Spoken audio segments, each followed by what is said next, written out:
Hola con todos, buenos días. Gracias, Dani, por la ¿Tú quieres pasar? presentación. Sí, por favor. Gracias.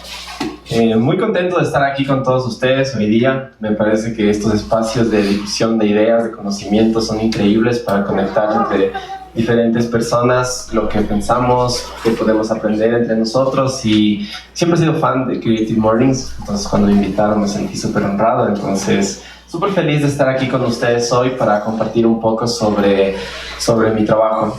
Yo soy biólogo, soy fotógrafo y me defino también como conservacionista principalmente. Durante los últimos 12 años he pasado tratando de entender cuál es la mejor manera de seguir por esta lucha que parece que es sin fin literal, que es la conservación del ecosistema, que es básicamente qué podemos hacer nosotros para conocer mejor lo que tenemos alrededor en el mundo natural y a la vez protegerlo.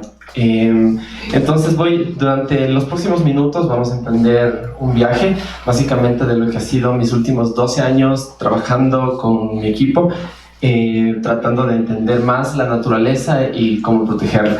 Entonces, bueno, yo me he sentido súper afortunado de tener la oportunidad de viajar por muchos países, por muchos continentes, básicamente tratando de conocer el mundo natural. Me encantan los animales, me fascina tratar de entender cómo viven, tratar de sacar retratos que les enseñe, que les representen y que capturen la esencia. Que yo pienso que la fotografía a lo largo de este tiempo me he dado cuenta que es una de las herramientas gráficas más poderosas en el mundo para dar un mensaje. Puede cruzar literal cualquier barrera de país, de idioma, de religión, y yo puedo simplemente con mis imágenes de la naturaleza conmover a las personas, enseñarles que conozcan lo que tenemos alrededor y también invitarles a que actúen. Entonces, básicamente lo que yo trato es de pasar mucho tiempo en la naturaleza, en selvas, bosques, montañas. Con mi background en biología ayuda bastante para tratar de entender cómo funcionan los animales, dónde se ven los mejores paisajes, etc. Y con esto yo puedo llevar todo esto hacia las personas, o sea, con mi cámara, llevar a las personas a los lugares a los que yo voy. Pero, o sea, debo decir que a pesar de todos los lugares que he viajado y que conozco, yo siempre pienso que somos demasiado afortunados por estar aquí, en Ecuador. O sea, para mí, Ecuador es como que un mundo chiquito donde todo está aquí, cerca. O sea, Ecuador es uno de los países más chiquitos del mundo y o sea, el estado de Texas es más grande que Ecuador, por ejemplo. Pero nosotros tenemos todo. Tenemos desde la Amazonía, donde tenemos, por ejemplo, esta es una nutria gigante, puede llegar hasta 2 metros y es uno de los predadores más grandes en la Amazonía. Tenemos las Islas Galápagos. Estoy viviendo allá este rato y es una oportunidad increíble para trabajar con las especies locales allá, con la comunidad igual. Esta es una iguana rosada, fue descrita en el 2009, vive en el lugar más remoto posible de las Islas Galápagos y fue una expedición de miles de dólares y mucho tiempo, una semana escalando rocas de lava con mi equipo para llegar acá, pero básicamente es una especie que está en un solo lugar y que es un ejemplo de conservación para las islas, por ejemplo. Tenemos el Chocó, nuestro bosque tropical que está al otro lado de los Andes, donde hay especies súper increíbles también, pero igual amenazadas. Esta es la famosa lagartija Pinocho, por ejemplo. Es endémica para la provincia de Pichincha, quiere decir que no solo está en Ecuador, sino que solo existe dentro de la provincia de Pichincha. Y es una de las lagartijas más raras del mundo, justo por su nariz que se parece a este famoso Pinocho. Y bueno, en nuestras costas ecuatorianas también, en el bosque seco, tenemos muchas variedades y muchas especies súper carismáticas, como por ejemplo las ballenas jorobadas, que justo estamos en tiempo este rato. Si es que pueden, váyanse a Puerto López, tomen una lancha y van a ver muchas de estas ballenas saltando. Es una atracción que está aquí, literal, en nuestro país, de junio a septiembre más o menos, perdón. Y bueno, los Andes, o sea, las montañas esconden para mí tantos secretos y siempre los mayores secretos van a estar en las cosas pequeñitas. Nos encantan las aves, los mamíferos, pero eso cuando empezamos a ver los insectos, las ranitas, los reptiles, las plantas incluso, o sea, podemos ver los mayores secretos que está todavía por describirse en el país. Y bueno, esta es una explicación por qué Ecuador es tan único y en general tan especial y el mejor laboratorio para empezar a estudiar y amar y conectar con la naturaleza. Este es un mapa en general de la distribución de vertebrados en el mundo, donde las zonas azules es donde hay menos especies y donde las zonas rojas es donde hay más especies. Entonces, fíjense que en general hay una tendencia en las zonas tropicales, aquí justo alrededor de la línea ecuatorial, la mayoría de la diversidad está. El norte de Sudamérica, la parte sur de África, el sudeste asiático, etc. Pero miren el color rojo que está aquí, justo básicamente lo que sería nuestra Amazonía o por el Parque Nacional Yasuní, más o menos. O sea, es una explosión de vida tan grande que realmente nos convierte en uno de los laboratorios naturales más importantes del mundo. Y bueno, esto pasa también porque nosotros estamos atravesados por la línea ecuatorial, entonces tenemos un clima primaveral todo el año. O sea, tenemos época lluviosa y época más lluviosa prácticamente. Entonces esto hace que siempre haya comida en el bosque, siempre haya frutos, y eso quiere decir que hay muchísimos animales que vienen a comer esos frutos. Las especies pueden reproducirse todo el año prácticamente porque siempre hay comida. Entonces eso provoca que haya tanta diversidad. Y también una cosa muy importante es la cordillera de los Andes. Esta es la cordillera la cadena de montañas más grande en el planeta. Básicamente atraviesa Sudamérica, empieza aquí y va hasta el sur de Chile y Argentina. Y esto lo que hace es funcionar como una barrera, literal. Antes de que se levanten los Andes, más o menos hace unos 8 o 9 millones de años, lo que pasaba es que todas las especies que estaban aquí podían moverse hacia acá, pero ahora con la barrera de aquí se produce que todas las que están acá están separadas de acá. Pero los Andes no son uniformes, no son solo una montaña, sino son así. Tienen muchísimos valles y depresiones, y los animalitos que son pequeños o tienen poquísima capacidad de dispersión, como son las aves que solo vuelan de un lugar a otro, básicamente aparece un valle y aquí se queda una especie, acá se queda otra. Entonces básicamente eso hace que Ecuador tenga tantas especies en un lugar tan chiquito, ¿ya? Y bueno, o sea, después de todos estos años viajando y retratando con mi cámara todo, mucha gente me ha preguntado y me dice, oye, pero ¿cómo así naturaleza? ¿Qué te ha hecho que la naturaleza realmente sea el motivo principal para tus viajes o para enseñar con tu cámara, o por qué tenemos que protegerla? Entonces, hay mil razones para hacerlo, pero una de las principales es porque nuestra salud de las personas está completamente ligada a la naturaleza. Y eso es algo que es algo que todos sabemos, pero la gente, o sea, nosotros que vivimos aquí en las ciudades, es algo que en nuestro diario vivir súper ocupado a veces se nos pasa o sea, nos olvidamos un poco de esto y no somos conscientes. Y después empiezan problemas, no sé, como el estrés, la depresión, etc. Entonces hay cientos de miles de estudios que nos demuestran y nos comprueban literal que la conexión que las personas tienen con la naturaleza es algo que depende 100% de su salud. Y es interesante porque hasta incluso solo este concepto de definir el hombre de la naturaleza tiene que estar pegado al ser humano, básicamente somos parte de la misma naturaleza. No es una cuestión de que tenemos que conectarnos con ella, estamos dentro de ella, pero cada vez por crear nuevas facilidades para nosotros nos desconectamos un poco más de la misma. Entonces es por eso que yo decidí con mi cámara, usando básicamente medios gráficos, tratar de enseñar a la gente lo que tienen alrededor y que tienen que protegerlas y cómo nosotros dependemos absolutamente de ellos. Entonces, parte de este viaje en general, para documentar la naturaleza, no solo es tomar fotos de animalitos y tomar fotos de paisajes, sino cómo nosotras, las personas, dependemos 100% de esta naturaleza y está alrededor nuestro, aunque nosotros no seamos conscientes. Entonces, por ejemplo, en Galápagos, esto es un diario vivir ahí en el mercado de peces. Es una lucha de quién compra primero el pez, o la gente, o literal, o las garzas, los pelícanos se te roban.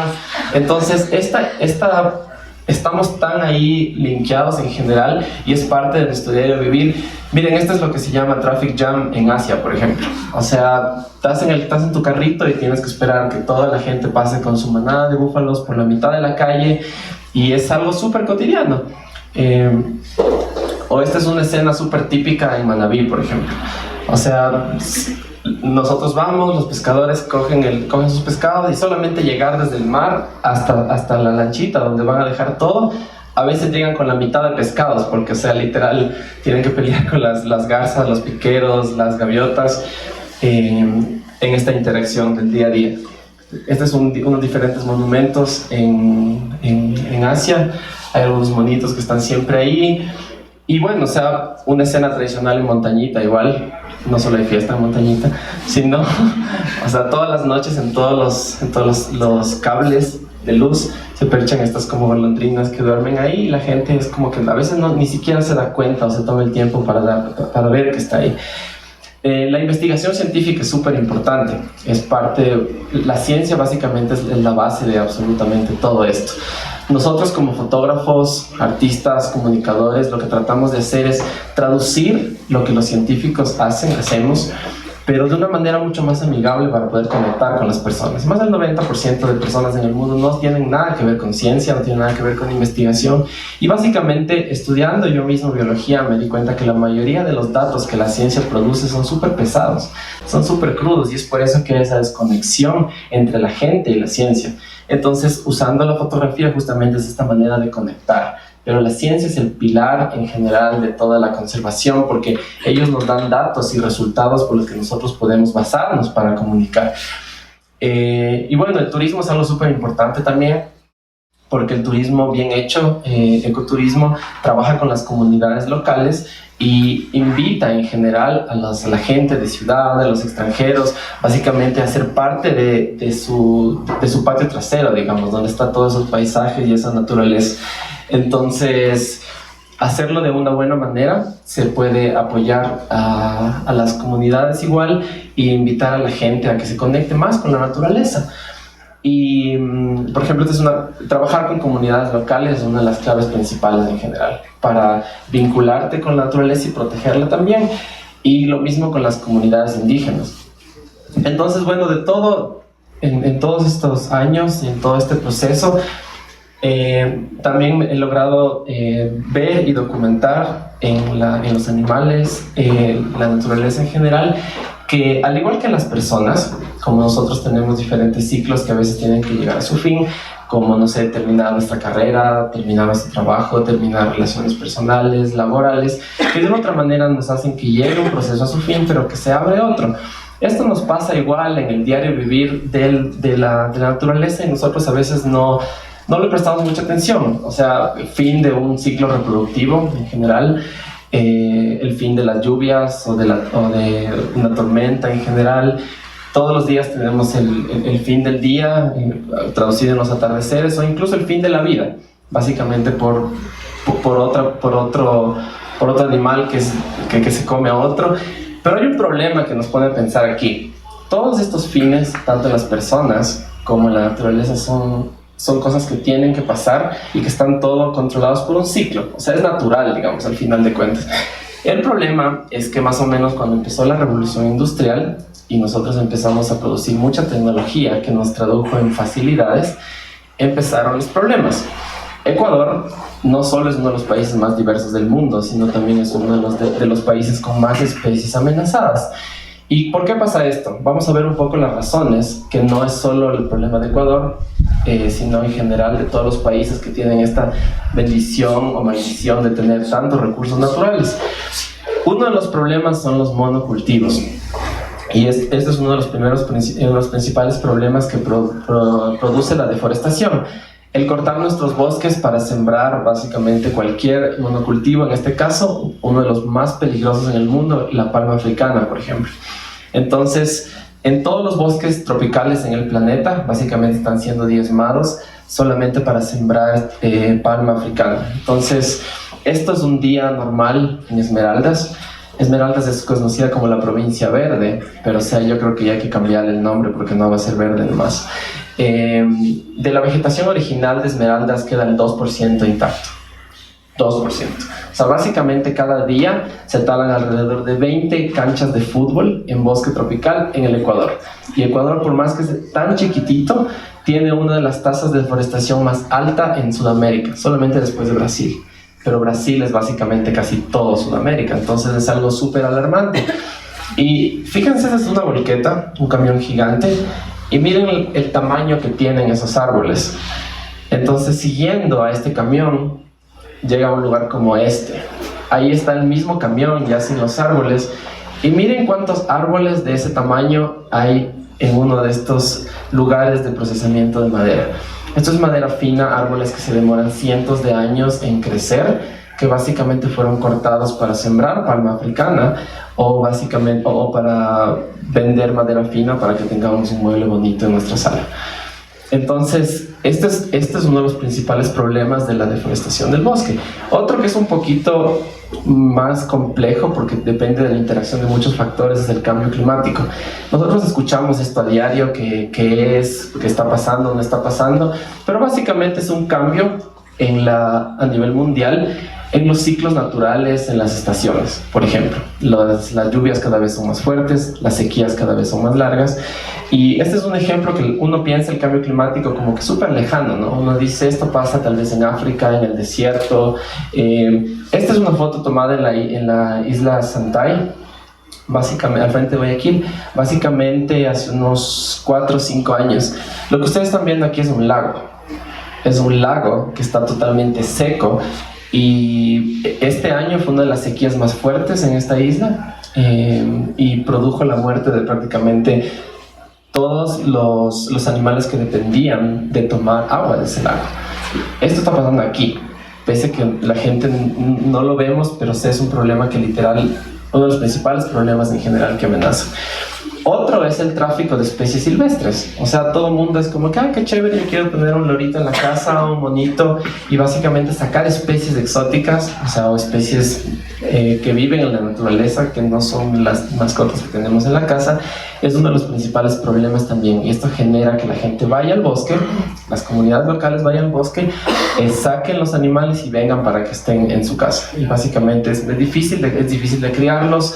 Pero comprando animales de la selva, tú promueves a este mercado que continúe. Y bueno, y también sacar a esos animales de la selva también es básicamente porque para usar diferentes partes de su cuerpo para cualquier medicina tradicional o lo que sea, como lo típico que está pasando ahora con China. Se exporta de muchos bosques o diferentes países partes de animales porque ya piensan que les ayuda a curar algo con la medicina tradicional. Entonces, esto de sacar especies de la naturaleza es algo súper fuerte también.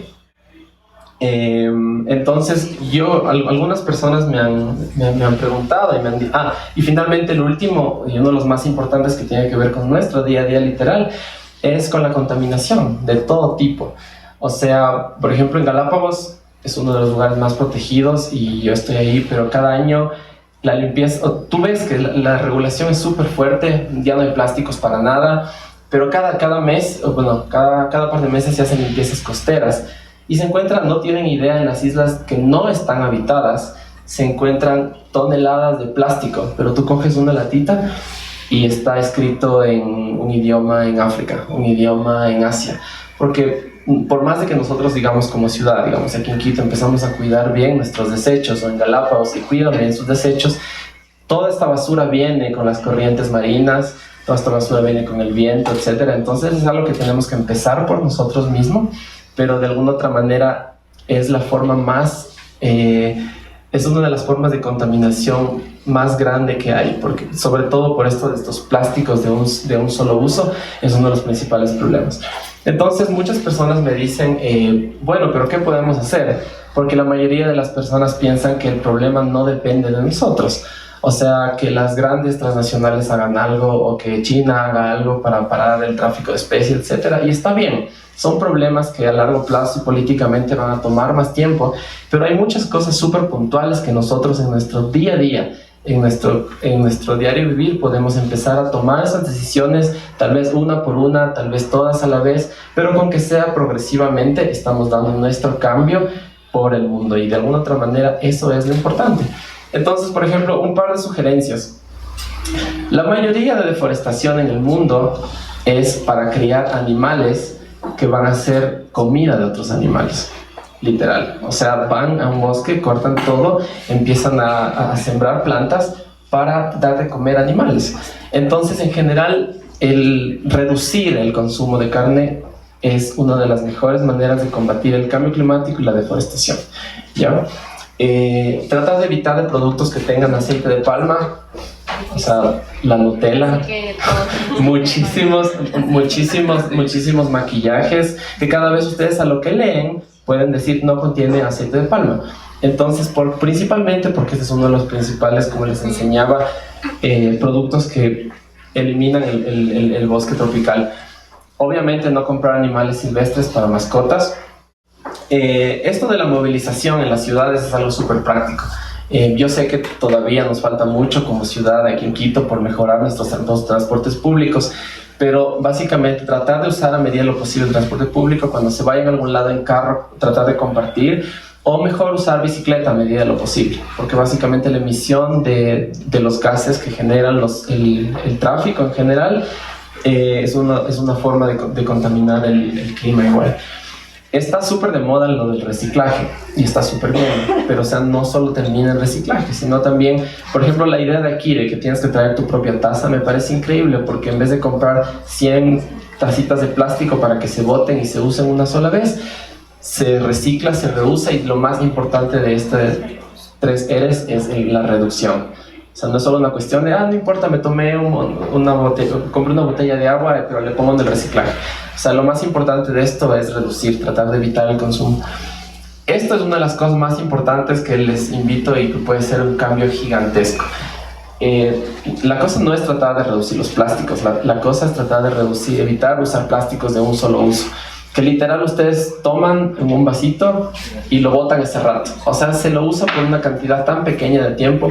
Es algo que se pueden acostumbrar a llevar su tacita en la mochila, a llevar sus vasos, sus cucharas en la mochila o en su cartera, y va a ser si es que se ponen a pensar en un largo plazo, en un año, la cantidad que solo cada persona va a ahorrarse es súper significativo. Esto es algo súper curioso, pero por más que nosotros en general, como personas, como colectivos, como grupos, como asociaciones, tratemos de hacer algo para cuidar nuestra naturaleza, al final de cuentas las decisiones políticas, viene mañana una resolución y aprueban una minería en un área protegida, aprueban una petrolera en un área donde viven los guaraní, etc. Entonces, esto es tan importante que, o sea, las personas que estén, nuestros políticos o nuestras iniciativas estén alineadas también a las mismas políticas, porque si no nos va a tomar muchísimos más años a nosotros tratar de luchar con alguien que puede poner una resolución y puede poner fin absolutamente a todo lo que estamos haciendo. Esto es algo súper importante igual, y esto es una de las ventajas de vivir en una ciudad que no es una ciudad tan grande como, no sé, Nueva York, Londres, Tokio, Shanghái. Vivimos en Quito, es la capital, es grande, todo, pero Quito tiene alrededor, solo en los valles o incluso en los pueblitos cercanos de Quito, ustedes pueden identificar su propio productor local de sus vegetales o incluso de sus no sé, animales que han sido creados, si es que les gusta mucho la carne, etcétera, de alguna manera mucho más sustentable que en producción en masa, ¿ya? Entonces, no solo que apoyas a los productores locales, sino que sabes que lo que estás comiendo es orgánico y de alguna otra manera esto tiene un impacto muy bajo. Y bueno, una de la recomendación final realmente es pasar más tiempo en la naturaleza, porque tú conoces, empiezas a viajar cuando tengan vacaciones. Traten de viajar a los lugares naturales que están escondidos aquí en su propio país, que a lo mejor es más barato, apoyan igual el consumo local y de alguna otra manera vuelven con una perspectiva mucho más fresca y diferente a su casa para tratar de seguir haciendo que nuestra existencia, nuestro día a día, nuestro diario vivir sea un poquito más, digamos, sustentable. Y bueno, esto simplemente yo pienso que cómo se relaciona muchísimo con el tema de este mes, porque de alguna otra manera todos los fines que nosotros tenemos y o que los animales, la naturaleza tiene, como hemos visto, a veces son procesos normales y naturales que abren una nueva etapa. Pero o sea, si es que nosotros seguimos con este consumo irresponsable o con este estilo de vida sumamente invasivo para el planeta, este va a ser literal el fin de los fines. O sea, no va a haber un fin para iniciar un nuevo proceso, sino este es el fin final, digamos, valga la redundancia, para la naturaleza y con nosotros en ella. Entonces, muchas gracias por su atención.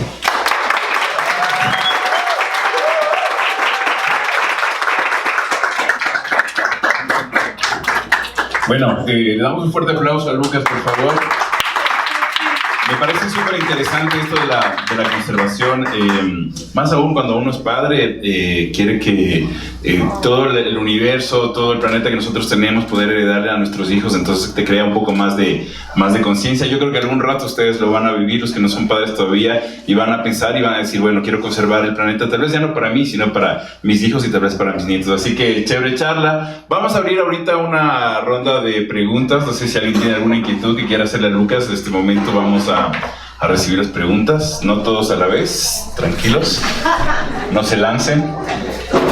Si alguien tiene por ahí alguna pregunta, por favor. Chicos, acá, perfecto. Ya, pero vamos por allá. Perdón, estoy un poco sensible. Gracias, Lucas. Yo quería preguntarte si tú sabes de alguna plataforma en la que hayan como proyectos que apoyen todo a esta conservación, proyectos de voluntariado, como alguna plataforma que sea de fácil acceso para no todos somos biólogos, pero sí queremos hacer algo. Chévere, muchas gracias por tu pregunta. Yo creo que depende mucho de qué manera quieras apoyar. Entonces, si quieres ser con comunidades locales, si quieres ser con biodiversidad en general, con productores, etcétera, entonces sería la primera manera de identificar o sea, cuál va a ser tu frente, digamos, en qué quisieras colaborar. Puedo mandarte, puedo poner en una manera pública aquí algunas cosas para, sí, para que compartan, pero por ejemplo, Diana trabaja bastante con comunidades locales aquí, entonces podrías conversar con ella, hablando de las personas que están aquí. Nosotros trabajamos bastante con biodiversidad igual, ecoturismo, tratar de ir a las diferentes lugares donde trabajamos y hacer que las personas locales les capacitamos cómo encontrar animales, cómo pueden guiar en la selva, en el bosque, en las montañas, y trabajamos con ellos igual. Y hacemos, bueno, mucha ciencia también. O sea, si te gusta ir al campo a buscar animalitos, igual puedes venirte con nosotros. Pero eso. Muy bien, todo perfecto. ¿Alguien más? Por acá. Yo en cambio quería que nos cuentes sobre las fotos, porque además de todo el trabajo como súper con contenido, las fotos son increíbles y supongo que fotografiar animales no es tan fácil. Que nos cuentes así como lo sucio de tomar las fotos. O sea, a ver, yo pienso que lo más importante de esto es... Droga a los animales. Es pasar tiempo en la naturaleza. O sea, literal. Yo en los últimos, 12 años he pasado más o menos 10 a 9 meses al año en el campo. Entonces casi no he tenido familia o mis amigos, etc. Y toda la gente que me conoce sabe que siempre estoy afuera. Y mi background en biología ayuda bastante, porque eso yo sé dónde puedo ir a buscar, dónde puedo sentarme, esperar. Pero es mucho tiempo y es mucha perseverancia. Entonces, una cosa que me ha ayudado bastante también para la mayoría de mis fotos amazónicas es colaborar con iniciativas amazónicas. Proyectos de conservación, comunidades indígenas, pasar tiempo con ellos, porque el conocimiento local siempre es lo más importante. O sea, yo soy biólogo, estudié aquí, pero o sea, yo soy quiteño, como la mayoría de ustedes, yo estudié en una universidad y nosotros leemos lo que está en los libros, pero básicamente cuando tú vas al campo y trabajas con los indígenas, con los productores locales, con la gente local, tú empiezas a tener otro nivel de conocimiento. O sea, yo puedo estudiar 1000 veces cómo nace un colibrí, pero si es que me voy con un guía local y empiezo a ver y a escuchar y a entender y a tratar de ver el mundo como ellos ven, esa es la manera real cuando yo he sentido que se traduce en que mi fotografía es mejor, porque ellos me han enseñado a ver, a esperar y a ser pacientes. Entonces, mientras más tiempo pasas en la naturaleza con la gente local correcta, creo que ha logrado que se pueda traducir en todo esto. Y obviamente yo soy bastante exigente conmigo mismo en mi trabajo, porque yo quiero que cuando les enseñe las fotos a personas que nunca han visto un animal o alguna interacción, se queden sorprendidas y conmovidas, porque yo quiero justamente invitarles a que les importe, a que amen esto y que puedan protegerlo, porque esa creo que es la única manera. Vamos a ver, Lucho, otra pregunta más. Quería preguntarte, básicamente, ¿te has sentido en peligro en algún momento con algún, no sé, un jaguar o algo así? ¿Sabes? Esa es una pregunta súper interesante. Bueno, he pasado muchísimo tiempo en el bosque, digamos. Nunca he tenido ningún peligro de muerte, digamos. O sea, siempre tienes peligro de caminar en el bosque, que caiga un árbol encima o algo así. Hay algunos animales venenosos, pero igual si es que tú de alguna otra manera no molestas a los animales, ellos se defienden, ellos matan. Entonces no hay mucho problema. Más bien el problema de todas las fotos que yo les enseñé ahí, donde tal vez más ha peligrado mi vida, fue cuando estaba haciendo las fotos de la deforestación. O sea, yo tenía la impresión de que si es que ellos me encontraban ahí, iba a ser algo muy grave. Entonces, más bien volvemos a ese punto, ¿no? O sea, yo cuando estoy más bien en la selva me siento muy seguro. Cuando vengo acá es que me toca estar pendiente de que no me roben el celu, de que no me dicen nada. Y en este caso, en la naturaleza, cuando fueron estas fotos de deforestación, sí es un problema. Y lo mismo las fotos del tráfico animal, todo. Es muy sensible cómo tienes que tú manejar esto para que literal tu vida no corra peligro, porque ellos saben que están haciendo mal. Y cuando ven un fotógrafo o un periodista dicen, chuta, ¿qué vas a hacer con las fotos? Entonces también es sensible entrar a una comunidad donde ves que están haciendo algo malas cosas y tú no quieres solamente coger y decir, ay, ellos están comiéndose los animales. No, o sea, es una manera de usar el material gráfico de una manera responsable y respetuoso para las comunidades, pero a la vez que se pase el mensaje. Entonces sí, por ahí ha ido más el peligro, más que por los animales puntualmente. Chévere. ¿Alguien más? ¿Otra pregunta? Ahí ya tenemos. Perfecto. Buenos días. Realmente yo también estoy súper conmovida viendo las fotos. Yo soy de otra época, les admiro mucho porque en mi época no podía captar todo. Tengo 48 años, no teníamos tanta conciencia y al ver esa foto de ese mono con su expresión, pienso que nos transmite muchísimo a poner en práctica, respetar todo el entorno. Y a muchas personas de nuestra época todavía es bien complicado concientizarles, porque quizás cuando yo voy al Megamax y al Santa María o yo que sé a algún lado, digo, por favor no me dé funda, y veo que la gente quiere una funda para cada cosa. Al ver las fotos quiero empezar yo también a dejar, como dice el Señor, para las generaciones que vienen, nietos, bisnietos, tataranietos, yo qué sé, y para mí mismo, porque me gustaría una vejez todavía con naturaleza, ¿no? Entonces, qué difícil es que la gente sea consciente, las personas de nuestra época y muchos jóvenes también, que como acaba de mencionar, hay gente que es muy superficial y quiere todo lo material y la tecnología, y estamos viendo que por querer más material, más tecnología, estamos acabando con la naturaleza. Entonces estoy súper feliz al ver las fotografías que me transmiten eso, respetar los animales, el entorno y todo el medio, hasta por mí mismo. Aprendo mucho y genial poder ver, porque hay mucha gente que incluso de mi edad o mayor que mí no quiere leer, no, pero al ver ya leí todo. Solo al ver ya me llegó el mensaje. Entonces te felicito, y chicos, sigan adelante y tratemos de a las personas como son de mi edad o más, a veces en el comisariato decir, disculpe, por favor, no pida una funda para cada cosa, porque sus nietos, sus bisnietos no van a tener naturaleza. Gracias. ¿Alguien más? Acá. Perdón, allá primero. Sí. Solo decir que por eso hacemos Creative Mornings. Muchas gracias. Bueno, igual que todos, felicitaciones por las fotos increíbles y la charla. Estaba viendo tus redes sociales y quería saber un poquito de qué hace Tropical Herping, y dónde trabajan y si las clases de fotografía. Ya verán. Yo, como les contaba, estudié biología y me gustaba mucho lo de, como ven, lo de la conservación, pero yo sentía que iba a poder apoyar más desde el lado de usar mi cámara para traducir la ciencia, ¿okay? Para enviar el mensaje a través de mi cámara.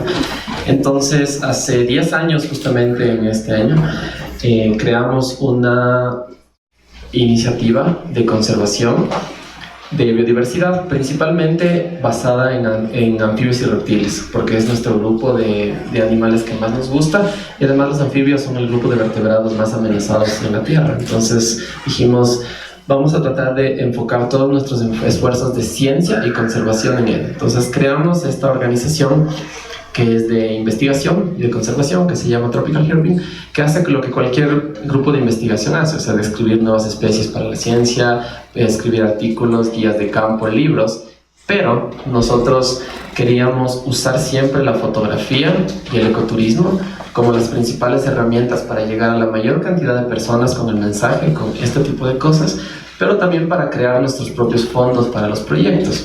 Entonces, es difícil cada vez más hacer ciencia, porque hay muchísimo por hacer en un lugar como Ecuador, pero no hay mucho financiamiento. Entonces nosotros tenemos muchos partners nacionales de fuera de Ecuador, público, privado, que nos apoyan con fondos de vez en cuando para nuestros proyectos, pero desde el inicio queríamos tener nuestro propio financiamiento. Y la manera para hacerlo esto fue haciendo tours fotográficos. Entonces creamos nuestra página web y empezamos a ofrecer tours de naturaleza y de fotografía para cualquier persona en el mundo que quiera venir. Entonces a través de nuestro sitio web vienen y nos dicen, queremos un tour en tal lado, en tal lado, en tal lado, viajan con nosotros y básicamente nosotros les enseñamos dónde están los animales, les explicamos cómo hacer fotos y ellos saben que con ese dinero no solo están pagando sus vacaciones, sino estamos usando nosotros también eso para proyectos de conservación, como financiar nuestras especies, nuestras expediciones para buscar nuevas especies, para proteger diferentes ecosistemas. Y a la vez hicimos un partner con diferentes fundaciones aquí en el Ecuador. La primera es la Fundación Jocotoco, es la más grande de conservación de tierras en el Ecuador, tiene más de 10 reservas. Entonces, un porcentaje de cada dólar que entra a nosotros, además de usarlo para lo que les contaba de nuestros proyectos de ciencia, va hacia la Fundación Jocotoco para comprar tierras en el Chocó ecuatoriano, que es esta parte de Esmeraldas, donde les digo que menos del 2% está intacto. Entonces, es eso, somos un grupo de este rato como 8 personas, entre biólogos, fotógrafos, tour leaders, que básicamente nos encanta la ciencia, nos encanta la conservación, y todos mis colegas son fotógrafos, hablan inglés, etc. Y lo que hacen es ofrecer Ecuador como una puerta para que todas las personas vengan y conozcan el lado natural, y con eso nosotros financiamos los proyectos. Así, eso fue todo.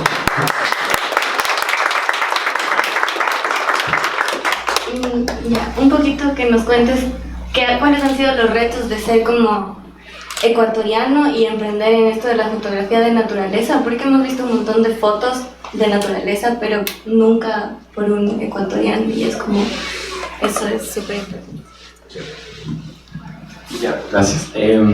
A ver, esto es lo que tú dices, es cierto y es difícil, pero yo pienso que lo más importante por lo que hemos logrado yo y mi equipo posicionarnos a nivel mundial, digamos, con nuestro trabajo, es porque ¿para qué usamos las fotos?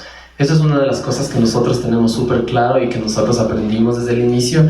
Es muy fácil en naturaleza solamente ir al campo y hacerle una foto de un pajarito o de un jaguar o de un atardecer y solamente publicarla y decir que chévere. Pero básicamente eso para mí para nosotros es como la mitad del trabajo. La otra mitad es qué hacemos con las fotos. Entonces cuando hay un proyecto de por medio, o sea, vamos a usar nuestras fotos para enseñar esta campaña que estamos perdiendo el bosque, o para documentar cómo esta comunidad indígena protege su bosque, o esta comunidad de pescadores protege su manglar. Entonces se establece primero un proyecto que dice, queremos nosotros crear este mensaje, y vamos a hacer las fotos con una idea y con una línea que cuenten una historia, y no son solo fotos bonitas. Entonces eso es la primera cosa en mente. Y la segunda es que trabajar mucho en o sea, en crear alianzas a nivel aquí en Ecuador y sobre todo afuera, para que la gente vea tu trabajo, rodearte de editores de fotos para que la calidad de tu trabajo y de tu mensaje que quieres transmitir sea más alto. Ver lo que otros colegas que tienen mucho más experiencia que tú en el extranjero hacen, invitarles acá a aprender, trabajar con ellos. Entonces todo esto hace que tu trabajo cada vez sea mejor y un poco más exigente y puedas transmitir un mensaje mucho más eficiente. Entonces más o menos creo que esa ha sido la clave, dar un propósito a tus fotos y no solo querer hacer fotos bonitas por hacerlo.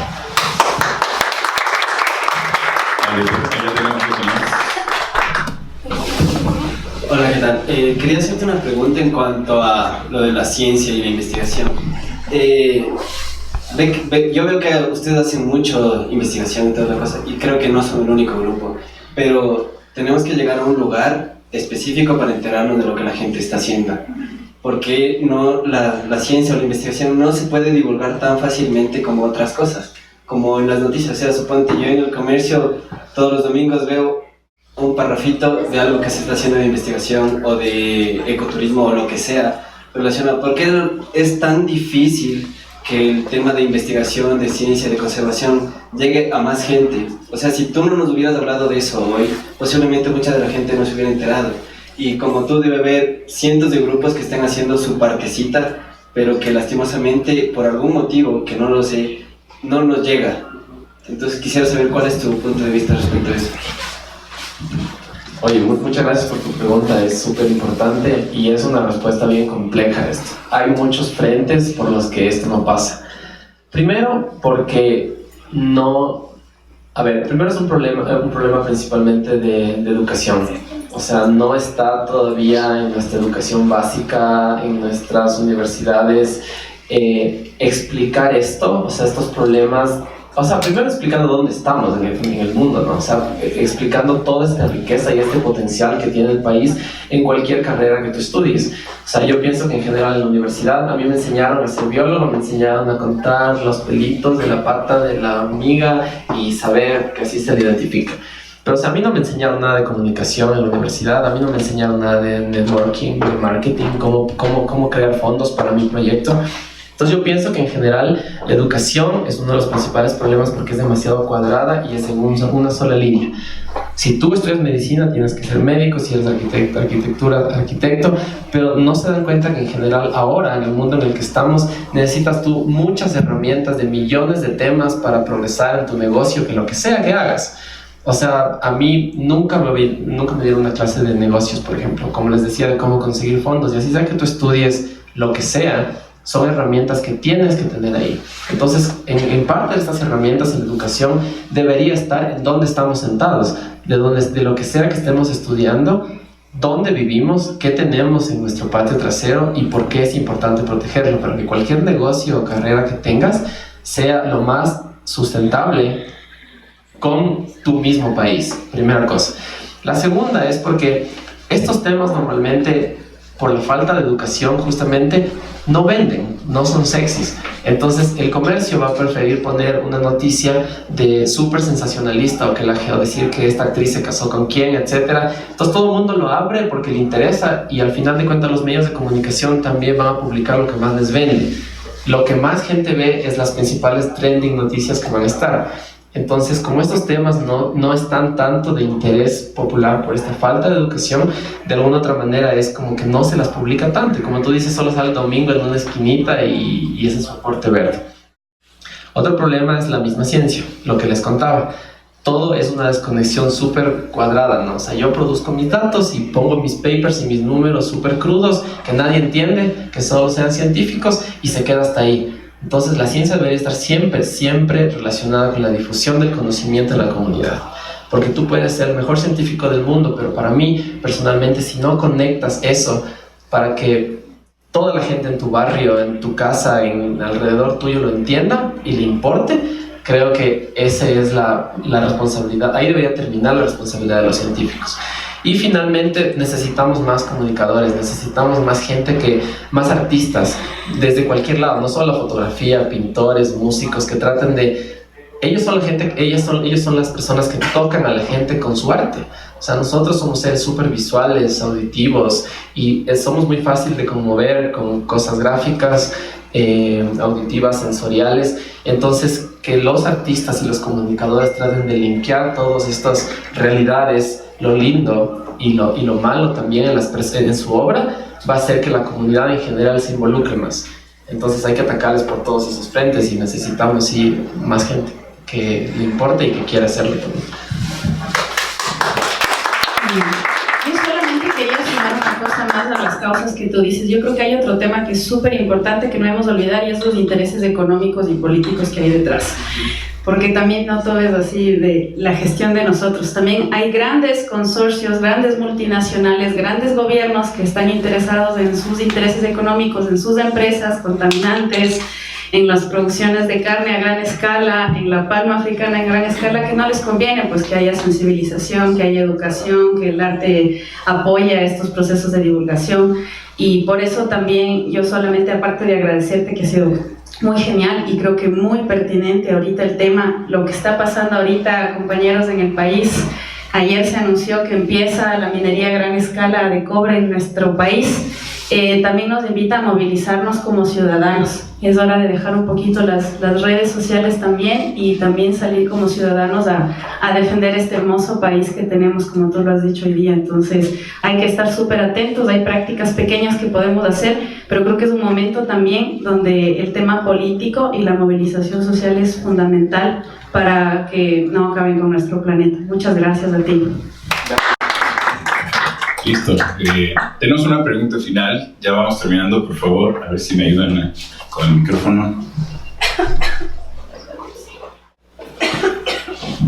Buenos días. Felicitaciones por tu excelente exposición y las fotografías, aunque bueno, no las pude ver muy bien, pero las veía por aquí, son realmente geniales. Bueno, yo quería aprovechar para hacerles conocer cómo estos espacios son muy importantes, creo yo.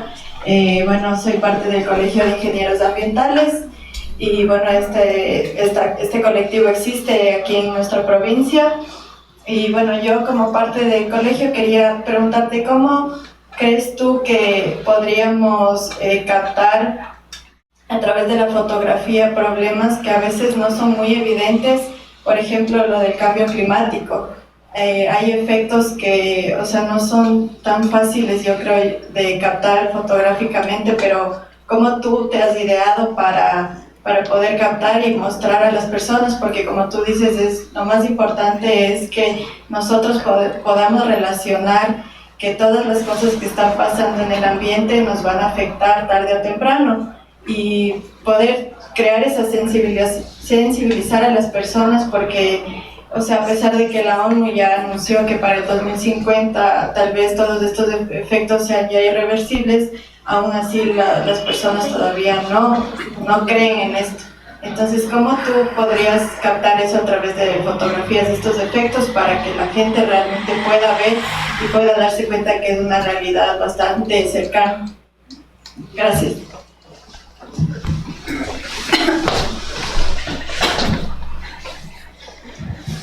Creo que la mejor manera es justamente tratar de fotografiar los efectos directos. Una de las mejores formas que particularmente nos ha funcionado es localizar los efectos. Por ejemplo, en Ecuador es muy fácil esto de lo de las sequías, lo de las lluvias más fuertes, etcétera, que se traducen en pérdida total de la cosecha, por ejemplo, o que literal por lo que está muy larga o muy dura la sequía, los animales de los agricultores se mueren de hambre, o la misma gente se empieza a buscar sed, o sea, a tener sed. Entonces la idea es localizar estos problemas y armar un proyecto, sea solo como fotógrafo o con un colectivo, una ONG que le importa y quiera financiar prácticamente la logística para ir y básicamente pasar tiempo en el lugar. Entonces nosotros hicimos una hace 2 años más o menos en los manglares. Entonces era justamente el problema. Los manglares son uno de los ecosistemas que mejor protegen las costas contra tsunamis, por ejemplo. Nosotros estamos sentados justo en una zona súper sísmica y eso genera tsunamis. Entonces si es que no hay manglares viene un tsunami a la costa y básicamente se lleva absolutamente todo. Es una barrera natural de protección. Pero es también, los manglares es el ecosistema perfecto para cortar y poner camaroneras. Entonces justamente lo que hicimos, localizamos el problema, que se estaba bajando la cantidad de manglares y que cada vez venían más alertas de tsunamis en la costa, y si es que pasaba eso iba a quedarse, o sea, iba a arrasar toda la población. Entonces con Conservación Internacional identificamos el problema, identificamos para fotografiar o sea, digamos, el lado malo de la deforestación, para qué, pero también identificamos unas comunidades que estaban viviendo del manglar, o sea, cultivando cangrejos, etcétera, protegiendo, haciendo ecoturismo, y fuimos a documentar los dos lados. Entonces la historia tú le llevas al observador o para presentar una propuesta como por una montaña rusa emocional, ¿no? O sea, es como que miren esto que está pasando y la gente se queda súper deprimida, y luego dices, pero mira, esta comunidad está haciendo esto, entonces la esperanza es esto. O estas mujeres igual estaban haciendo, ellas lideran ahí en una comunidad que se llama 6 de Julio, por Guayaquil. Básicamente ellas se encargan de liderar la reforestación del manglar, el ecoturismo con especies de aves locales en los manglares, y adicionalmente capacitan estas mujeres a otras comunidades cercanas para hacer los mejores platos exóticos o preparados con cangrejo, digamos, que es algo que está en el manglar y no es invasivo. Entonces tú fotografías, como te digo, los impactos, las ventajas, las soluciones. Entonces a la gente le ofreces una solución, pero no solo escrito, sino de una historia visual. Entonces yo pienso que esa es la mejor manera.